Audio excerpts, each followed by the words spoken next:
आज हम जन्माष्टमी क्यों मनाई जाती है, इसके बारे में जानेंगे।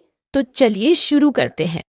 भारत में जन्माष्टमी नाम का एक विशेष त्योहार मनाया जाता है। यह त्योहार भगवान कृष्ण के जन्मदिन का जश्न मनाता है, जो हिंदू धर्म में एक बहुत ही महत्वपूर्ण देवता है।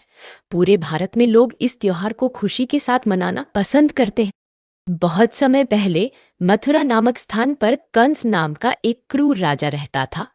वह बहुत दुष्ट था और उसने अपने राज्य में सभी को दुखी कर रखा था।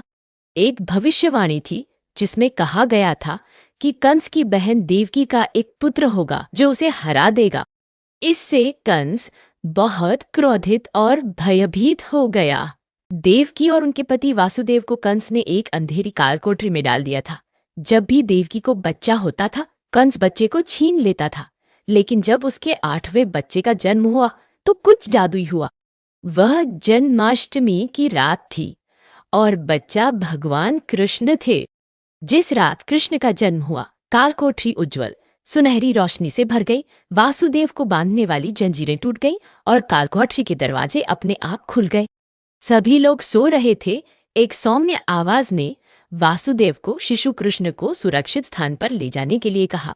वासुदेव ने बालक कृष्ण को अपने सिर पर एक टोकरी में रख लिया। वह तूफानी रात थी और यमुना नदी तेजी से बह रही थी। लेकिन जैसे ही वासुदेव नदी पर पहुंचे, पानी अलग हो गया और वह सुरक्षित रूप से चल सके। नदी के दूसरी ओर गोकुल नामक गांव था।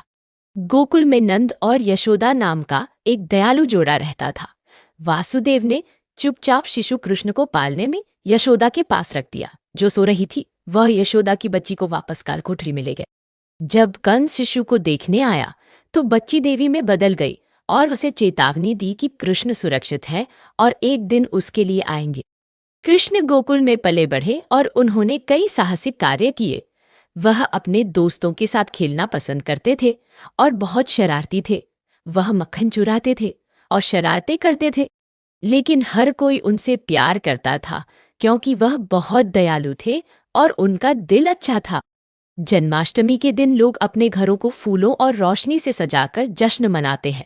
वे स्वादिष्ट मिठाइयाँ बनाते हैं और कृष्ण के बारे में गीत गाते हैं। मंदिरों में नाटक और नृत्य होते हैं जो कृष्ण के जीवन की कहानी बताते हैं। आधी रात को जब कृष्ण का जन्म हुआ तो लोग प्रार्थना करते हैं और उन्हें मिठाइयाँ चढ़ाते हैं। बच्चों को विशेष रूप से जन्माष्टमी बहुत पसंद होती है। वे छोटे कृष्ण या राधा की तरह कपड़े पहनते हैं। वे दही हांडी तोड़ने का आनंद लेते हैं, जो दही से भरा बर्तन होता है जिसे ऊपर लटकाया जाता है। ठीक वैसे ही जैसे कृष्ण ने अपने दोस्तों के साथ किया था। जन्माष्टमी खुशी और प्रेम का समय है, जहां हर कोई कृष्ण की मस्ती और दयालु कार्यों को याद करता है। यह एक ऐसा त्योहार है जो परिवारों और दोस्तों को अपने प्यारे भगवान कृष्ण के जन्म का जश्न मनाने के लिए एक साथ लाता है।